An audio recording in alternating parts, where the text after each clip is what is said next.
주말 뉴욕 증시는 보합권 혼조세로 마쳤습니다. 미국의 2분기 경제 성장률이 1분기는 물론 예상치보다 낮게 나왔지만 더블딥은 비켜가고 있다는 인식이 대두되며 큰 악재는 못했습니다. 다우만 1포인트가량 하락했습니다. 유럽도 미국의 경제 성장률 둔화 소식으로 혼조세로 마쳤습니다. 주요국 증시 가운데 독일만 소폭 올랐으며 영국은 사흘째 내리막길을 걸었습니다. 국제유가는 미국의 경제 성장률 둔화 조짐에도 불구하고 막판 상승 반전에 성공하며 이틀째 올라 배럴당 79달러 선에 바짝 다가섰습니다. 미국 경제가 올 2분기 2.4% 성장하는 데 그쳐 경기 회복세 둔화가 현실화됐습니다. 이는 수정된 올 1분기의 3.7% 성장률보다 대폭 하락한 것이며 예상치보다도 낮은 수준입니다. 한편 미국 시카고 지역의 7월 제조업 경기 지표는 62.3으로 기준점인 50을 넘어 확장세를 이어나갔습니다. 시장의 예상도 웃돌았습니다. 미국 로이터 통신과 미시건대가 집계하는 소비자 심리지수는 7월에 67.8을 기록해 전달보다 하락했습니다. 전망치보다 높았지만 지난해 11월 이후 가장 낮은 기록입니다.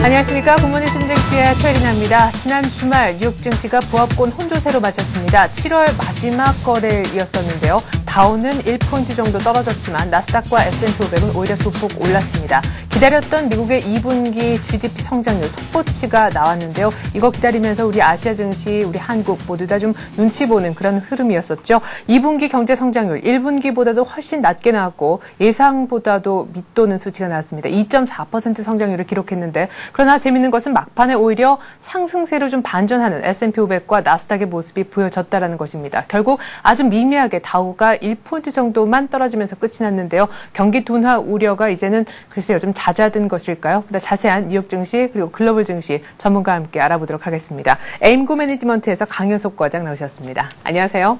안녕하십니까. 네, 미국의 2분기 GDP 성장률이 좋지 못해서 많이 떨어지는 거 아닌가 걱정했었는데 초반하고 분위기가 다르게 막판에 많이 오르고 끝이 났네요. 네, 이제 장 시작 전부터 이제 모든 이제 주식 투자자라면 전부 관심을 갖고 있던 미국의 2분기 GDP가 발표를 했습니다. 네.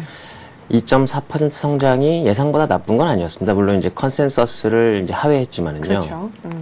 그간 이제 경제 지표들이 나쁘게 나왔었기 때문에 GDP가 컨센서스보다 상당히 안 좋을 거라는 이제 시장 참여자들의 인식이 많았고요. 네. 그래서 뭐 풋옵션을 꼭 사서 해지를 해야 된다는 등 뭐 이런 얘기도 상당히 많았습니다. 네. 그런 우려가 팽배했었기 때문에 이제 GDP가 2.4%가 성장이 나왔는데 네. 이 정도 충격은 이제 시장의 단기로 이제 그쳤고요. 네. 또 이를 상쇄할 수 있었던 것이 이제 시카고 PMI 지수가 전망치가 56이었는데 실제 지수가 62.3이 나왔고 네. 또 이제 10분 후에 발표된 소비자 심리 지수도 컨센서스보다 소폭 높은 67.8이 나오면서 이제 시장의 낙폭을 축소할 수 있었고요. 네.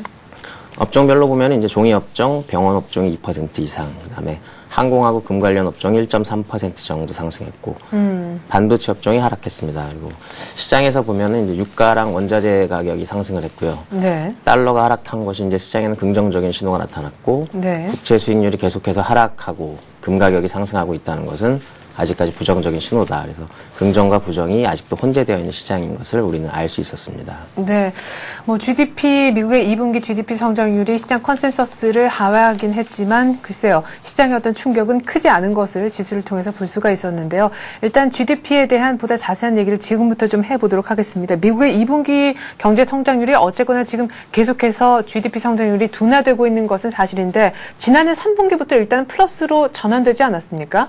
네, 이제 지난해 3분기부터 계속해서 플러스 성장이 나오기 때문에, 네.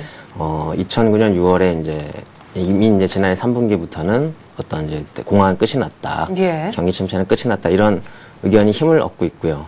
또 이제 1분기 GDP 수정치가 나왔는데 이제 3.7%로 원래 2.7%에서 3.7%로 상향된 것이 고무적이었고, 네. 또 이제 2분기 성장률이 비록 이제 2.4%가 나와가지고, 네. 2.5%의 이제 당초 컨센서스는 하회했지만은, 당초에 뭐 1% 성장할 것이다라는 이런 부정적인 의견들도 있었기 때문에, 특히 네. 이제, 해리덴트 같은 경우가 1% 성장을 이제 얘기를 했었고요. 그래서, 예. 그래서 이제 2.4% 정도면 시장의 기대에 충분히 부합하는 수준이다.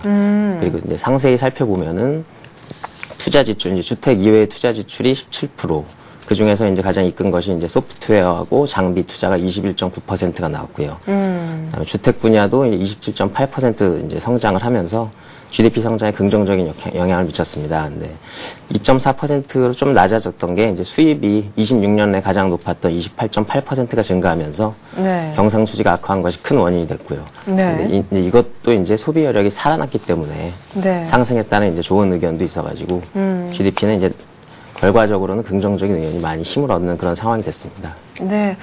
자, 미국의 1분기 GDP 성장률이 2.7% 정도로 예상을 했었는데 다시 3.7%로 상향 조정된 것. 오히려 이것이 좀 호재가 아니었나 싶기도 합니다. 그리고 시장이 어느 정도 예상했던 바이기도 하고요. 장 막판에 오히려 매수세가 좀 다시 들어오는 그런 분위기이기도 한데 어쨌거나 수치로만 보면은 작년 3분기 플러스로 전환된 이후에 계속해서 그 수치는 좀 떨어지고 있는 것이 보여지고 있다라는 것이 이제 조금 문제인 것 같습니다. 미국 경기 특히나 하반기 경제 성장 속도에 대한 우려가 나오면서 동시에 불거지고 있는 것이 일단 추가 부양책이 나와야 되지 않겠느냐라는 부분이거든요. IMF 보고서에서도 뭐 이런 얘기가 지금 이미 한번 권고를 한 바 있지 않습니까? 네, 추가 부양책 같은 경우가 이제 네. 현재 힘을 얻고 있는 이제 오바마 측 진영에서 이제 주장을 하고 있는 건데요. 네. 추가 부양책이 이제 저는 이제 미국 증시가 안 좋게 되면 추가 부양책이 당연히 나올 거라고 생각을 하고 있는데 네. 일단 그 노벨 폴 크루먼 교수가 이제 강력히 주장을 하고 있고요. 예. 그래서 아마 이제 미국의 이제 3분기 GDP 성장률이 1점대 중반으로 지금 예상을 하고 있는데 예. 그렇게 예상을 하게 되면 이제 물론 이제 기저적인 효과가 있어가지고 또 미국이 큰 나라고 네. 그래서 이제 1% 중반을 성장하는 것도 그렇게 뭐 나쁜 일은 아닙니다만 미국 입장에서는 이제 주택 경기에 이제 재하락 같은 경우를 막기 위해서라도 네. 이제 추가 경기 부양책이 분명히 이제 가능하다 정책적으로 그렇게 생각하고 있습니다. 예. 뭐 앞서서 이미 미 연준에서 뭐 경기 전망도 하향했던 데다가 지금 지표마저 안 좋게 나오고 있기 때문에 뭐 향후 이제 추가적인 말씀하셨던 대로 양적 완화에 대한 그런 기대감이 굉장히 높은 시점인 것 같습니다. 얼마 전에 뭐 대표적 매파 위원이었죠. 세인트루이스 그 여는 총재 같은 경우에도 사실은 굉장히 그 전까지만 해도 뭐 금리 인상의 필요성도 강하게 제기하고 했었는데 이제는 세인트루이스 연준은행 그 총재마저도 국채 맵을 재개해야 된다. 이렇게 돌아선 그런 상황이 되겠습니다. 그래요. 미국의 GDP 성장률 뭐 1분기보다도 크게 둔화되게 나왔지만 1분기 GDP 성장률 자체도 좀 위쪽으로 상향 조정된 데다가 추가 부양책에 대한 기대감 여전히 조금 동시에 있는 그런 상황인 것 같습니다. 어쨌거나 좀 재밌는 것은 지수가 막판에 많이 좀 올랐다는 것인데요. 앞서서도 한번 계략적으로 보셨겠지만 2분기 GDP 성장률 외에도 나온 지표가 두 가지 정도 더 있습니다. 사실 굉장히 가벼운 지표들은 아니었던 것으로 분석이 되는데 미국의 시카고 PMI 지수, 제조업 지수가 하나 나왔는데 괜찮게 나왔어요. 네, 이제 경제 지표가 계속 안 좋게 나오고 있었는데요. 네. 시카고 지역의 제조업 지수는 이제 컨센서스를 상회하면서 이제 62.3이 나왔습니다. 이제 지난달 수치도 상회한 것이고 이게 2개월 하락 이후에 반등에 성공한 것인데 제조업에 대한 경기가 의외로 나쁘지 않다. 계속해서 제조업은 좋다. 뭐 예전부터 제조업에 대한 수치는 조금씩 좋게 나오는 그런 경향이 있었는데 그런 측면에서 같이 보시면 될 것 같고, 네. 이 시카고 제조업 지수는 이제 뉴욕 제조업 지수와 함께 ISM 제조업 지수의 선행지표 역할을 하고 있기 때문에, 비록 샘플이 작지만, 그래도 선행지표 역할을 한다는 것에 이제 사람들이 고무됐다, 이렇게 볼 수 있고요. 네. 특히 이제 시카고 PMI 지수가 높게 나왔던 이유가 신규 주문이랑 이제 고용이 이제 가장 큰 폭으로 증가했기 때문에, 네. 이제 투자자들의 기대가 더 컸다. 그것을 알 수 있습니다. 네, 그래요. 시카고 구매자 관리 지수, 시카고 PMI가 예상치보다도 더 좋았고 전월보다도 소폭 상승하는 모습이 나타났습니다. 이렇게 제조업 관련 지수도 괜찮았지만요. 사실 경제 성장률이 둔화된 것 빼고는 지표가 모두 좋았던 뉴욕 증시 주말의 모습이 아니었나 싶습니다. 이제 하나의 지표가 더 있는데요. 심리 지표도 기대를 저버리지 않았다고요? 예, 이제 7월 16일 날 워낙 충격적인 결과를 네. 그때 저번에 66.5가 나왔었는데 이번에 이제 7월 말에 수정이 됐습니다. 그래서 원래 이게 중순에 한 번 하고 말에 수정이 되는데 네. 이번에는 이제 67.8이 나와가지고 그 당시 66.5보다 상승을 했기 때문에 이제 어느 정도 안도를 한 그런 상황이고요. 네. 어떤 정책이나 이런 경기 부양책에 대한 이제 일반 소비자들의 심리도 어떤 기대를 하고 있다는 것을 이제 조금의 소폭 상승치로 알 수 있던 그런 결과였습니다. 네, 지금 시장의 회의론과 안도감이 공존하지 않았나 싶습니다. 좀 전에 말씀해 주셨던 제조업 지수 그리고 소비 심리 지표는 괜찮았는데 2분기 GDP 성장률 성적표는 좋지 못했고 이런 가운데 그렇다면 남은 기업들의 실적은 어땠느냐 이 부분들 좀 살펴볼게요. 머크, 쉐브론 등의 실적이 공개가 됐는데 약간의 실망감을 안겨줬다죠?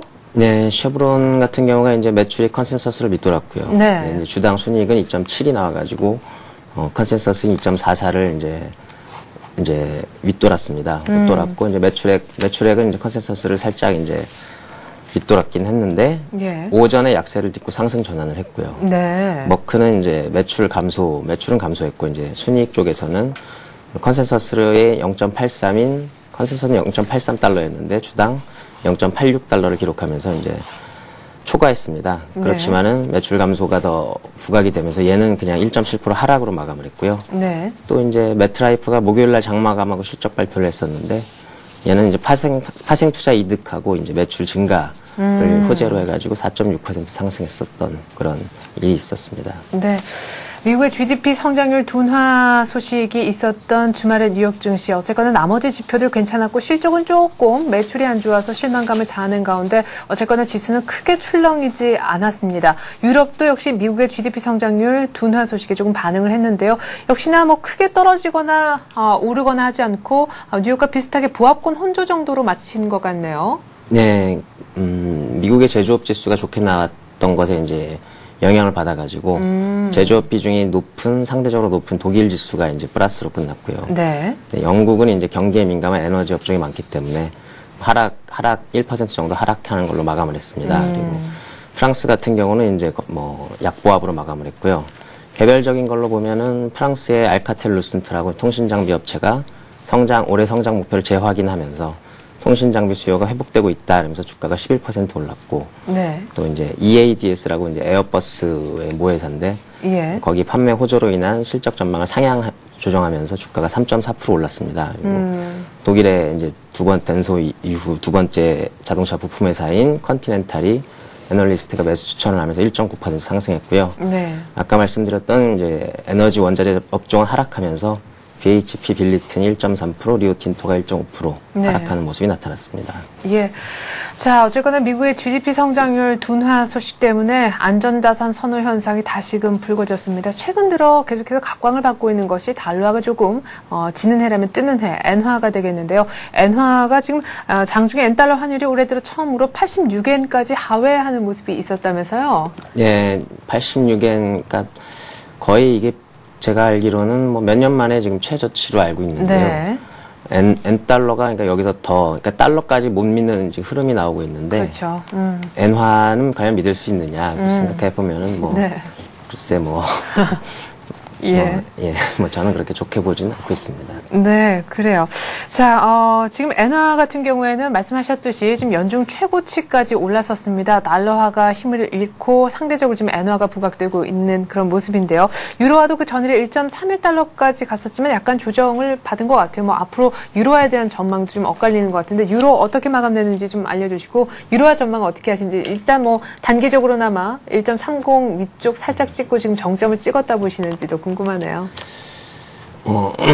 앞서서 이제 제가 엔화에 대한 투자를 그렇게 별로 좋아하지 않는다고 말씀드렸는데 유로화도 뭐 달러에 비해서는 좋을 것이 없다고 생각이 들고요. 예. 1.3052 지금 소폭 하락을 했는데 물론 달러도 안 좋지만 유로화는 더 안 좋고 네. 엔화는 유로화보다는 좋지만 달러보다 안 좋고 저는 그렇게 생각을 하고 있습니다. 네, 제일 좋은 건 달러고 그다음 엔화고 그다음 유로화인가요? 네, 뭐 그 세 개를 비교하면 그렇게 생각이 네네. 들고요. 뭐 위엔화라든지 우리에겐 더 좋은 통화 수단이 많이 있고 그래서 이제 통화는 이제 그렇게 생각을 하면 될 것 같고요. 네. 지금 현재 미국 달러는 계속 약세를 보이는데 81.54까지 왔습니다. 이제 달러 네. 인덱스는. 예. 국채 수익률 지표가 이제 미국에서 이제 그 연준에서 출구 전략 같은 경우를 더 늦추겠다. 이런 발언들을 많이 하면서 국채가 지금 2년물, 3년물, 5년물까지 지금 계속해서 강세를 보이고 있고. 네, 이러니까 주식시장에 살기가 조금 어렵겠어요. 예, 그렇죠. 근데 또 일각에서는 국채가 이렇게 수익률이 하락을 하는데도 네. 주식시장이 박스권에서 견디고 있는 것을 보면은 네. 더 좋은 신호다. 하반기 주식시장 강세를 예상할 수 있다. 이런 이런 의견도 있습니다. 네, 그래요. 자, 그러면 상품 시장 쪽 얘기를 들어보죠. 유가는 GDP 성장률이 안 좋게 나왔기 때문에 그래서 유가도 떨어졌을 것 같은데 결과를 보니까 그렇지가 않아요. 네, 유가는 이제 달러가 이제 장 중반에 강하다가요. 초중반에 강하다가 하락을 하면서 유가는 이제 거꾸로 상승을 하기 시작했고 허리케인이 뭐 다시 영향을 줄 수 있다는 의견이 나오면서 장후반에 이제 상승세를 보였는데 만약에 이제 조금 더 상승세가 일찍 시작됐다면은 더 큰 폭의 상승도 있을 수 있었다. 이제 유가가 78.95, 0.77% 상승해서 마감을 했고, 네. 금 가격은 이제 안전자산 선호 현상이 이제 부각되면서 1% 정도 상승해서 1180.90에 네. 마감을 했고, 그다음에 아까 말씀드렸듯이 유가는 78.95, 0.77% 상승해서 마감했습니다. 네. 자, 7월 마지막 개장일이었습니다만 뉴욕 증시가 일제히 오르는 모습 없었습니다. 하지만 2분기 GDP 성장률이 조금 안 좋게 나왔음에도 불구하고 크게 떨어지지도 않았는데요. 보합권 혼조로 좀 아쉽게 마감한 뉴욕 증시. 하지만 다우의 경우에 마지막 개장일에는 떨어졌지만 7월 한 달 동안 무려 7%가 올라서 최근 들어서 달로만 봤을 때 상승률은 7월이 가장 높은 달로 기록이 됐다고 합니다. 3대 지수 모두 지금 3개월 만에 월간 단위로는 플러스로 전환이 된 그런 모습인데 이제 8월부터 첫 거래일 개장을 오늘 밤부터 하게 됩니다. 어떤 변수들이 있을지 궁금하지만 고용 지표가 가장 큰 변수가 될 것이다. 이런 전망이 많아요. 네, 이번 주에 발표되는 지표로서는 아무래도 이제 지난주는 GDP였고요. 그렇죠. 이번 주는 이제 고용 지표인데 센서스 요원들이 계속 해고가 되면서 네. 임시직 요원들이었기 때문에 고용 지표는 이제 소폭 이제 안 좋을 것으로 나타나고 있습니다. 이제 컨센서스 같은 경우가. 네. 근데 이제 시장에서 주목하고 있는 거는 이제 센서스 요원의 해고가 아닌 민간 부분의 이제 고용이 증가인데 네. ADP 고용 보고서는 이제 25,000명이 증가할 것으로 예상을 하고 있고요. 네. 그다음에 고용 보고서는 이제 82,500명이 증가할 것으로 예상을 하면서 민간의 고용은 이제 계속해서 증가할 것이라는 걸 이제 예상하고 있고 이제 뭐 말 나온 김에 계속 살펴보면은요. 네. 화요일 날은 이제 건설 지출하고 6월 건설 지출, 7월 ISM 제조업 지수, 네. ISM 제조업 월요일 날입니다. 월요일 날 ISM 네. 제조업 지수가 발표를 하는데 네, ISM이 빠졌지만 ISM 제조업 지수네요. 예, 그렇습니다. 예. ISM 제조업 지수가 이제 전월보다는 안 좋을 거라고 생각을 하고 있지만 그래도 시카고 제조업 지수가 우리에게 희망을 줬기 때문에 네. 한번 기대를 해볼 수 있을 것 같고요. 그래요. 예, 네. 그다음에 화요일 날은 자동차 판매, 개인 소득 및 지출, 잠정주택 판매. 근데 네. 자동차 판매 빼고는 이제 긍정적인 지표는 없고, 예, 금요일 날에는 이제 고용 보고서하고 소비자 신용이 발표가 되는데 예.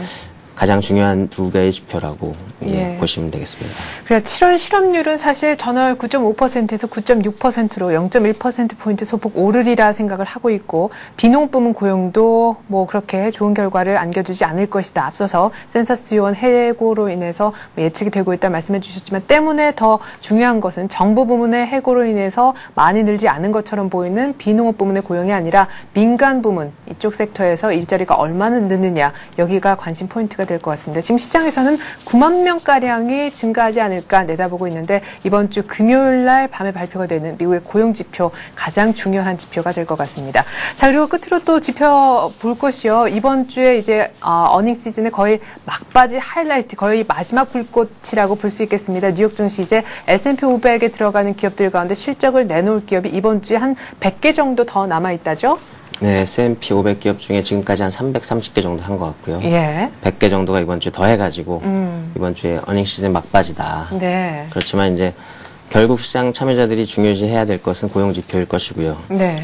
다우 종목 중에서 이제 보면 화이자하고 P&G, 그다음에 크래프트 세 가지 업종이 다우 지수 중에서 발표를 합니다. 네. 그래서 그걸 참고해서 보시면 되겠습니다. 네. 그래요. 화이자 그리고 프록터 앤 갬블, 크래프트 푸드까지 몇 가지 더 이제 확인해야 될 기업들의 실적도 있는 것 같습니다. 실적도 함께 슬쩍슬쩍 막바지 챙기면서 지표에 이제 무게 중심이 이동한다라는 거 참고하셨으면 좋겠습니다. 자, 이렇게 해서 오늘 글로벌 증시는요. 에임고 매니지먼트 강현석 과장과 함께했습니다. 말씀 고맙습니다. 감사합니다.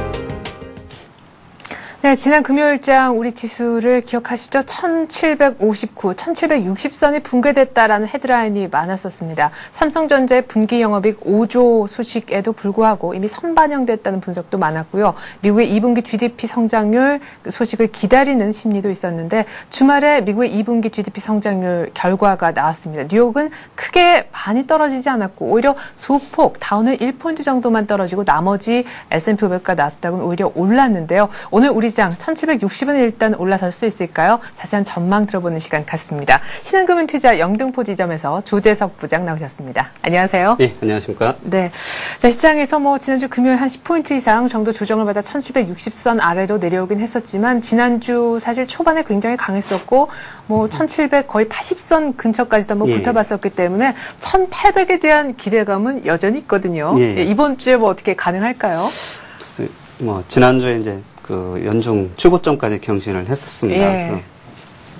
이제 지난주에 보면은 이제 국내 아까 삼성전자 영업이익 말씀을 하셨고요. 네. 그다음에 현대차도 사상 최대 실적을 했습니다. 그래서 이런 모멘텀이 이제 실적 시즌이 종료가 되고 또한 그런 박스권 돌파되는 추가 상승 기대감에 이렇게 맞물리면서 지난주에는 이렇게 혼조세를 기록을 했습니다. 네. 그렇지만 지금 최근에 보면은 미국 제조업 지표가 미국의 GDP가 발표가 됐지만은 네. 해외 증시도 잘 마감을 했고요. 네. 그다음에 지난 주말경에 한국은행에서 6월 산업 동향을 발표를 했지 않습니까? 네. 근데 보면은 경제 지표가 무난하게 나오고 있고요. 또한 동행 종합지수, 현재 경기 상황을 나타내는 동행 종합지수도 보면은 16개월 연속 상승을 기록을 했고요. 네. 또한 동행 종합지수 중에서도 보면은 광공업 생산지수라든지 네. 그다음에 제조업 가동률 지수 이런 7개 지표가 상승을 하면서 네. 우리 국내 주요 기업들의 수출에 큰 영향을 미치는 그런 광공업 생산, 특히 반도체, 부품, 기계장비 등이 이렇게 8개월 연속 증가를 했고요. 네. 또한 요즘에 이제 특히 제조업 가동률, 네. 그런 제조업 가동률이 83.9%로 나타났습니다. 83.9면은 3조 호황을 기록했던 87년도에 84가 최고였는데요. 거기에 거의 육박하는 그런 아주 좋은 수치를 나타냈고요. 네. 또한 요즘 대기업들이 현금을 많이 쌓아놓고 투자를 안 한다고 이렇게 좀 하고 있지만, 네네. 최근에 보면 설비 투자도 이렇게 많이 좀 늘고 있어서, 네.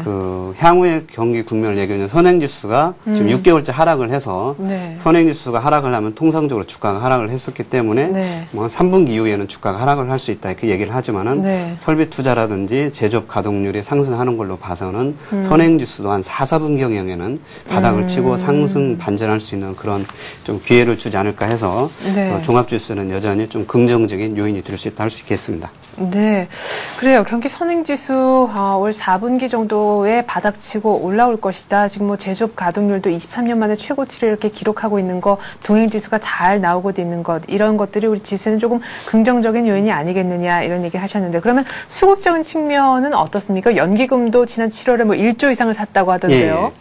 지금 연기금이 보면은 지난달에 1조 원 넘게 샀고요. 네. 5월, 6월, 7월 3개월 연속 9천억이 넘게 사면서 최근에 보면 한 3조 원 넘게 상반기에 매수를 했습니다. 네. 그래서 과거 같으면은 연기금이 아주 좀 보수적인 투자이기 때문에 보통 많이 빠질 때 사고 네. 올라가면 차익 실현하는 그런 그렇죠. 구간인데도 불구하고 최근에는 1700 중반에서 약간 고점이라고 느껴지는 국면인데서도 여전히 좀 이렇게 매수를 하고 있고요. 네. 그 다음에 연기금의 국내 주식 투자 비중 목표치가 한 16.6% 되는데 네. 아직까지는 추가적인 자금 여유가 한 7조 원 정도는 더 살 수 있지 않느냐 이렇게 예상을 하고 있고요. 네. 또한 연기금이 사는 그런 이유를 이렇게 살펴보면은 예.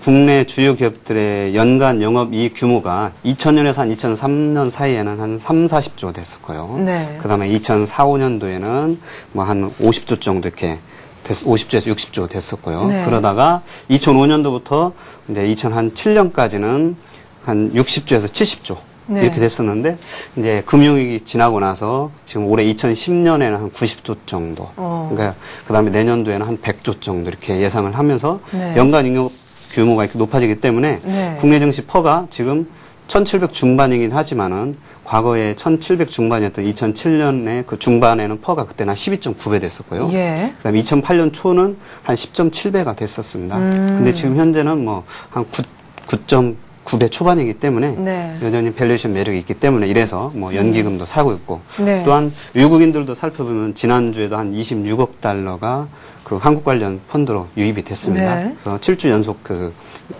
유입이 됐고요. 네. 또한 그 지난번에 스트레스 테스트 결과도 좀 좋았죠. 양호했고, 예. 그 다음에 뭐 버냉 교장이 향후에 미국 경기가 좀 안 좋아지면은 네. 추가 부양책도 좀 검토하겠다. 뭐 이런 얘기가 나오기 때문에 네. 외국인들 입장에서는 그 좀 거기에 기댈 수 있어서 네. 이 국내에 계속적으로 좀 유입이 될 수 있겠다. 뭐 말할 수 있겠습니다. 예. 자, 외국인과 연기금의 순매수도 아마 지속이 될 테고, 지금 국내 주요 기업들의 이익이 계속해서 좋아지고 있어서 밸류에이션 메리트도 크다. 지금, 퍼 같은 경우, 향후 12개월 퍼 같은 경우에도 지금 뭐, 한 자릿수 정도에 불과하다. 이렇게 얘기를 하셨는데요.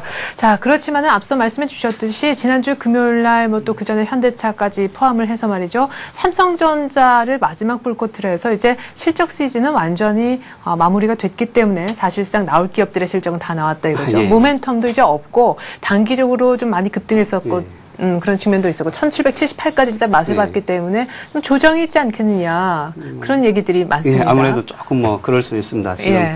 작년 그 한 10월 이후부터 보면은 실적 시즌이 끝나고 나면 약간 조정이 좀 있었습니다. 네.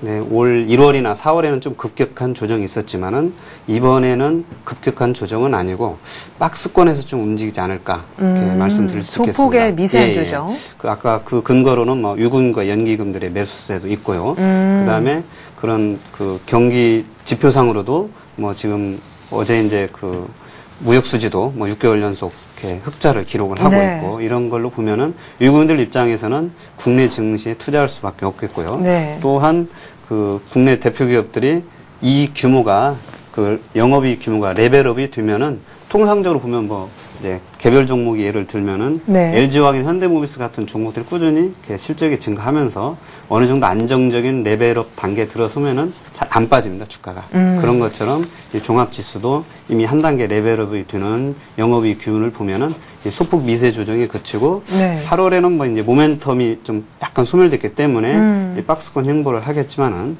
그 다시 3분기 실적에 대한 기대감을 가지고서 향후에는 이 1800선을 돌파할 수 있는 그런 계기가 뭐 뒤로라고 보여지고 있습니다. 네. 자, 앞서서 얘기하셨던 여러 가지 긍정적인 이유로 인해서 지수가 일단 단기적으로 조정이 있긴 할 텐데 그 조정폭은 굉장히 박스권 안에서 제한적일 것이다 라고 의견을 내주셨습니다. 그리고 이러한 조정 이후에는 1800을 또한 바라보는 그런 분위기가 있을 것이다 이렇게 얘기를 하셨는데요.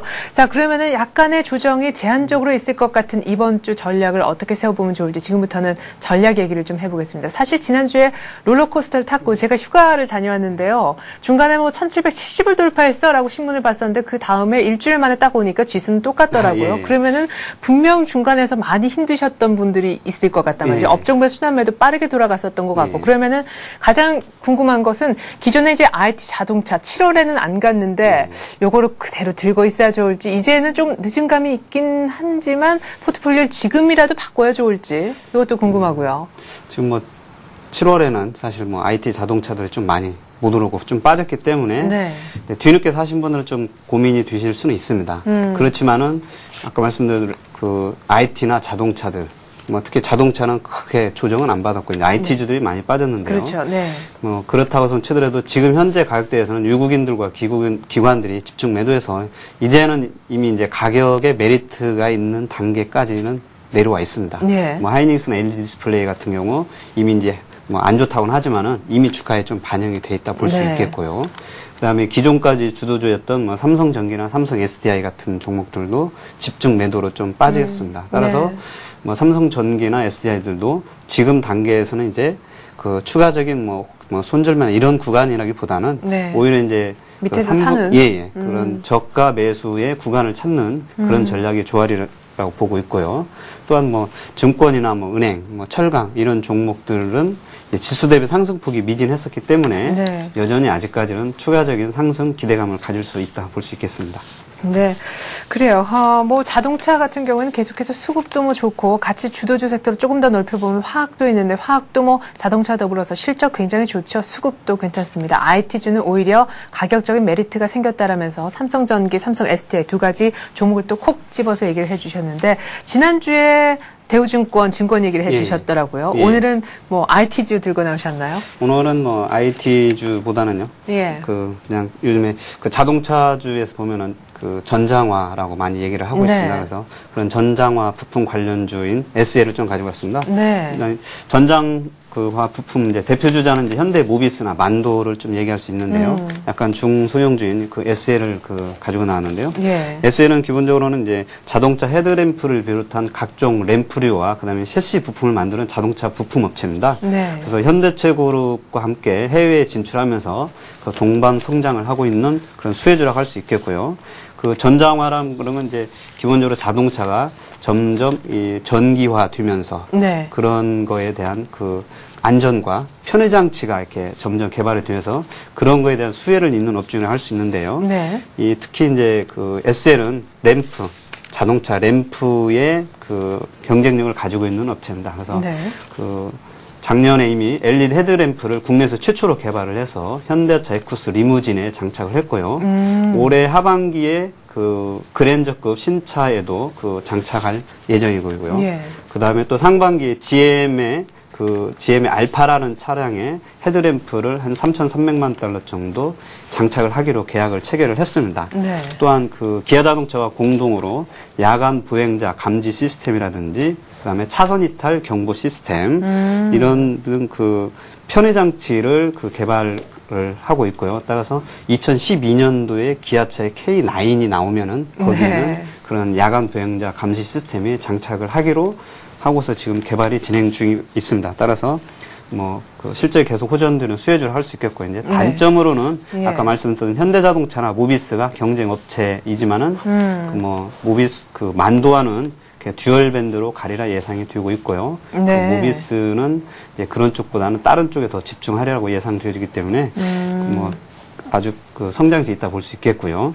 네. 그 영업이익으로 보면은 한 3월 결산 법인인데요. 네. 2011년 3월 결산 따져서 한 영업이익 210억 정도 나오려고 보고서 주당 순이익은 올해는 한 2,000원 정도 나오고요. 네. 그다음에 이제 내년도에는 영업이익 한 250억 정도 나오는데 이제 키코 손실 그 처리가 있기 때문에 주당 순이익은 한 약간 1,500원 정도 이렇게 좀 내려갑니다.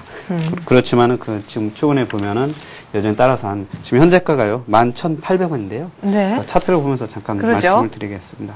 지금 좀 조용하네요. 예, 예. 뭐 SL이 사실 좀 천천히 올라가는 종목입니다. 근데 예. 좀 쉬었다가 한 번에 이렇게 한 번씩 이렇게 뽑는 그렇게 시세를 내고 있고요. 네. 따라서 뭐 11,800원 현재가에서 매수를 하셔도 좋을 것 같고요. 뭐 손절가는 그 지난주에 한번 지수가 이렇게 빠지면서 약간 중소형주다 보니까 장중에 약간 내려올 수가 있는 그 11,000원을 이렇게 손절가로 잡으시고요. 네. 목표가는 뭐 그 내년도에 주당 순이익 한 1,500원대 나오는 그런 그 가격인 한 15,000원 정도 목표가를 뭐 두시면 좋을 것 같고요. 뭐 조금 장기적으로 보신다면 추가적인 상승도 뭐 기대해 볼 수 있겠습니다. 네. 자, 오늘은 자동차 부품주 가운데요. 전장화 확산 수혜주인 SL 얘기를 한번 들어봤습니다. 기관의 꾸준한 매수가 들어오는 종목인데요. 모비스와 만도 때문에 너무 걱정 안 하셔도 될 것 같습니다. SL 차트까지 함께 봤습니다. 신한금융투자 영등포 지점 조재석 부장이었습니다. 전략 감사합니다. 네, 감사합니다.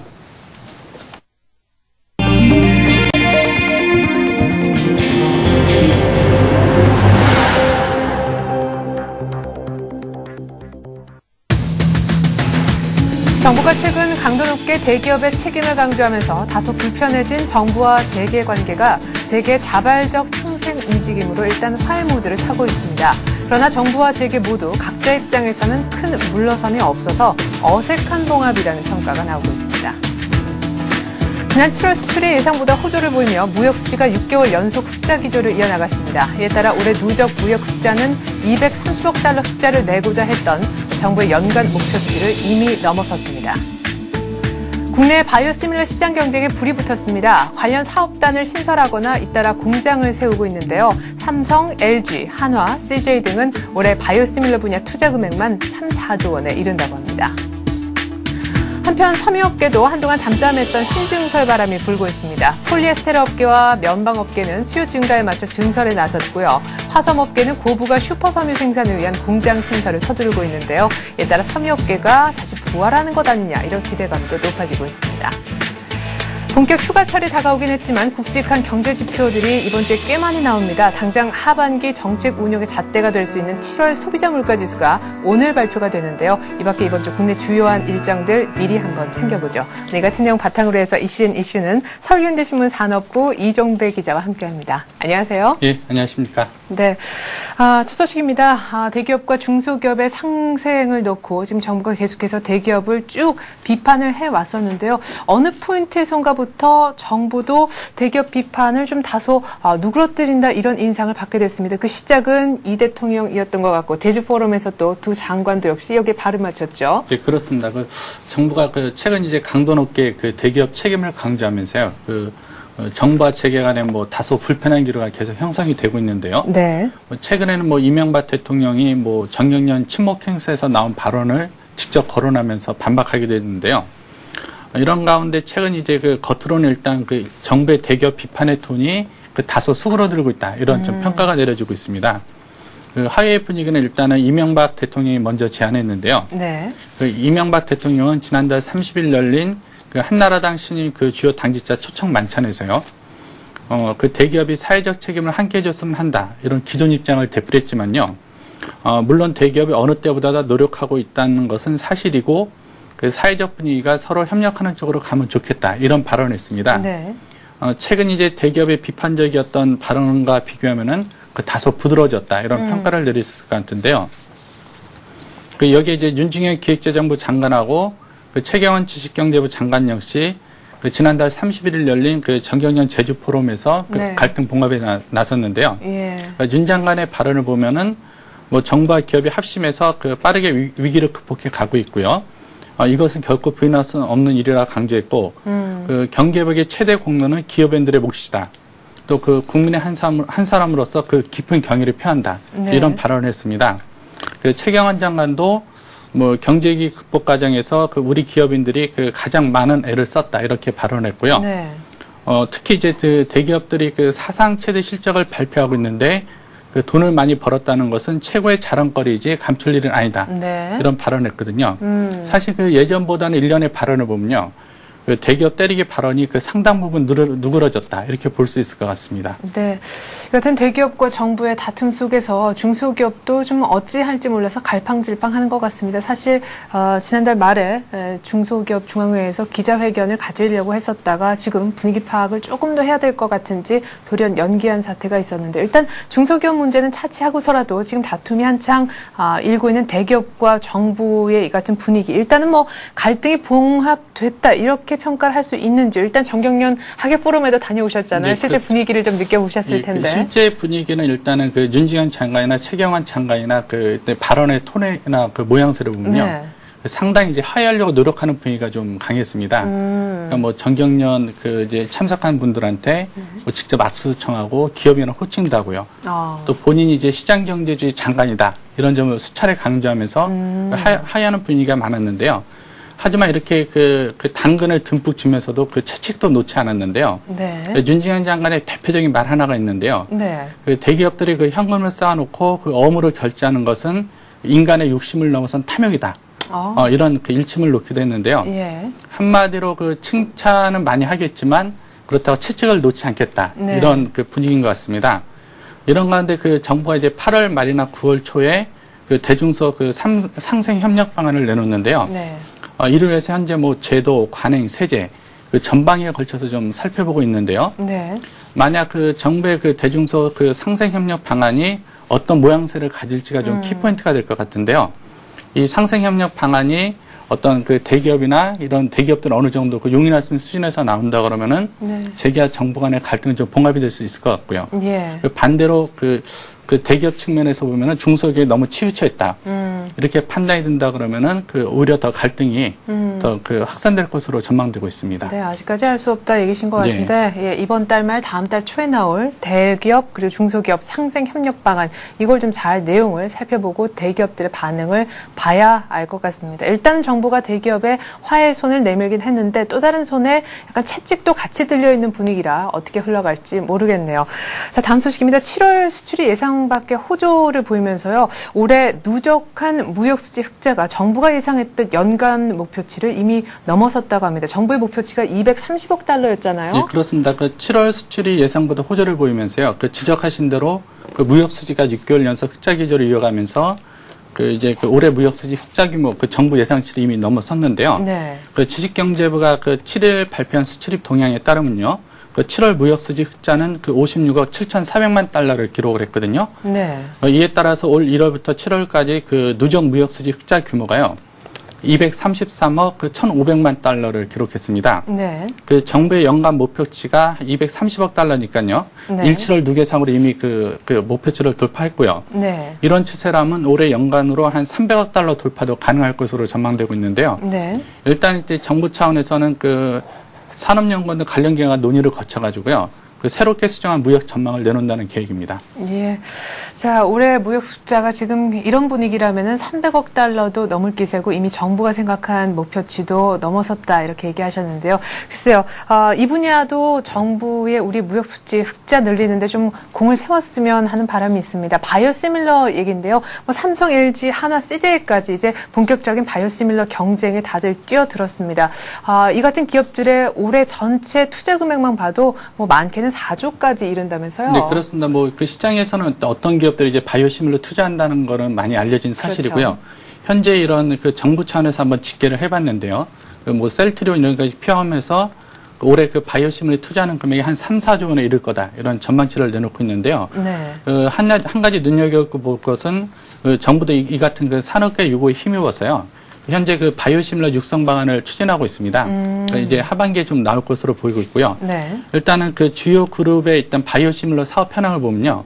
하나그룹은 현재 하나케미칼이 주축이 돼서 바이오시밀러 사업을 진행 중인데요. 현재 바이오 산업단 신설을 추진 중에 있고요. 다음 달에 이제 충북 오성 생명과학단지에 바이오시밀러 공장 건설을 착공한다는 계획입니다. 네. LG그룹도 바이오시밀러 사업을 가속한다는 계획인데요. LG 생명과학이 주축이 돼서 투자를 하고요. 최근에는 이를 위해서 그룹 차원에서 어떤 바이오시밀러 투자 계획도 좀 확장한 것으로 알려지고 있습니다. 네. 또 LG그룹은 장기적으로 LG전자가 추진 중인 유헬스 사업이 있는데요. 네. 유헬스 사업과 바이오 산업을 연계하는 방안도 검토하고 있고요. 네. CJ그룹 역시 바이오시밀러를 전략 산업으로 육성하기 위한 마스터 플랜을 구상 중에 있고요. 특히 CJ는 최고 고위 경영진이 강한 의지를 갖고 있는 것으로 알려지고 있습니다. 예. 삼성전자도 최근 이제 이수입 지수와 국책연구과제가 끝냈고요. 그렇죠. 시료 생산 테스트에 돌입을 했는데요. 곧 세부 윤곽이 드러날 것으로 보입니다. 네, 계속해서 산업계 동향을 조금 더 알아보도록 하겠습니다. 바이오시밀러는 그 분야에 있어서 지금 국내 주요 국제기관 기업들의 경쟁에 불이 붙었다 이런 얘기를 들어봤는데 섬유업계도 다시 부활할 조짐이 나타나고 있습니다. 나름대로 대구 지역에서도 슈퍼 섬유를 개발한다 이런 뉴스가 6월 달에는 들려왔었었는데요. 지금 신증설한다는 얘기가 많아요. 예, 그렇습니다. 사실 섬유업계 투자가 거의 이루어지지 않았는데요. 예. 최근 들어 기지개를 펴고 있는데요. 폴리에스터 업계 같은 경우하고 면방 업계 이런 모든 업계들이 투자를 하고 있습니다. 대표적인 예로 효성이 이제 구미 공장에 내년 상반기까지 총 500억 원을 투자해서 폴리에스테르 원산 설비를 증설할 계획인데요. 네. 효성이 폴리에스테르 원산 설비 증설에 나선 것은 97년 이 13년 만에 처음인 것으로 알려지고 있고요. 이 밖에 대하나섬, 국일 방저, 태강 산업 등 이제 섬유업계들이 이제 잇따라 신증설을 추진하고 있습니다. 네. 자, 이렇게 해서 산업계 동향까지 섬유업계 그리고 바이오시밀러 분야까지 저희가 한번 들여다보았습니다. 이제 8월 첫째 주입니다. 오늘 8월 첫 거래일이 시작이 될 텐데 본격적으로 오늘부터 이 증시 안 들여다보고 휴가 이미 떠나신 분들도 많을 줄 압니다만 국내 경제 주요 지표들은 꽤 많이 나오는 편입니다. 당장 오늘만 하더라도 7월 소비자 물가가 나오지 않습니까? 네, 그렇습니다. 이번 주는 아마 7월 소비자 물가 동향의 키포인트가 될 것 같고요. 네. 또 타임오프 시행 한 달을 맞아 그 정부가 이제 중간 평가 결과를 내놓는 것도 좀 이슈가 될 것 같습니다. 예. 이런 가운데 그 대중소 상승을 놓고 그 정부와 재계가 이번 주에는 어떤 그 이제 공방을 주고 받을지도 좀 관심거리인데요. 네. 우선 일자별로 보면은 2일에는 그 7월 소비자 물가 동향이 발표되는데요. 뭐 정부의 추산에 의하면은 이번 달 역시 2%대의 그 안정적 흐름이 이어질 것으로 보이고 있는데요. 하지만 이제 당장 이달 중 그 공공요금이 많이 오르지 않습니까? 네. 그러니까 뭐 이달 소비자 물가보다도 그 다음 달 8월 달 소비자 물가가 더 우려되고 있는 상황이고요. 그 3일에는 이제 금융감독원에서 그 국내은행의 2, 4분기 영업실적을 분석해 공개하는데요. 아마도 이 부동산 부실 등으로 얼마나 그 대선 충당을 쌓았는지 이런 것들이 키포인트가 될 것 같습니다. 네. 그 3일에는 이제 고용노동부가 그 타임오프 시행 한 달을 맞아 중간 점검 결과를 발표하는데요. 예. 정부는 이번 발표 자료에서 뭐 타임오프 시행이 좀 성공적으로 안착을 했다. 그런 좀 평가를 내릴 것으로 보이고 있는데요. 하지만 여전히 그 노동계는 좀 반대하고 있지 않습니까? 네. 그래서 이거 좀 눈길을 끌고 있고요. 네. 또 4일에는 그 기획재정부에서 그 상반기 그 국내 기업의 그 해외 직접 투자 동향을 내놓을 예정인데요. 그 현재 추산으로는 상반기 국내 기업의 해외 투자가 중국을 중심으로 크게 늘어난 것으로 알려지고 있습니다. 네. 또 5일과 6일에는 그 최근 경제 동향을 살펴볼 수 있는 자료들이 나오는데요. 예. 그 5일에는 그 한국개발연구원에서 그 8월 경제 동향을 내놓고요. 또 6일에는 기획재정부에서 그 최근 경제 동향 자료를 공개하는데요. 최근 이제 한국은행이 그 현재 우리 경제를 확장 국면으로 진단했고요. 그러면서 이제 기준금리를 인상을 했지 않았습니까? 네. 그래서 5일과 6일에 나올 그 자료에서 현재 경제 상황에 대해서 어떤 평가를 내릴지도 관심이 모아지고 있습니다. 네, KDI와 기획재정부의 우리 경제를 보는 어떤 동향에 대한 분석들, 이것까지 주 후반까지 꼼꼼히 챙겨야 될 것이 많네요. 이렇게 해서 국내 주요 일정까지 챙겨봤습니다. 서울경제신문 산업부 이종배 기자였습니다. 이 기자 잘 들었습니다. 네, 감사합니다. 네, 주말 뉴욕 증시 걱정을 많이 했었습니다. 2분기 GDP 성장률 안 좋게 나오면 어떡하나. 네, 결과는 별로 좋지 못했었죠. 시장의 컨센서스가 2.5% 정도의 성장이었는데 2.4% 정도의 성장률을 보여주는데 그쳤습니다.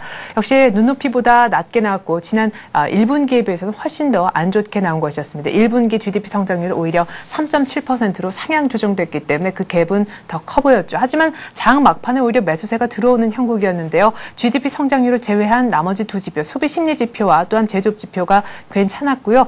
미국의 하반기 성장 둔화를 크게 우려할 것이 없다라는 시각도 동시에 고개를 들었기 때문입니다. 3대 지수 다우는 1포인트만 내렸고 S&P 500은 오히려 소폭 올랐으며 나스닥도 3포인트 정도 플러스로 마감됐습니다. 2분기 GDP 성장률을 전해들은 8월 첫 거래일 우리 증시는 어떤 흐름 보여줄까요? 출발 센 증시 통해 우리 증시 얘기 들려드리겠습니다. 고맙습니다.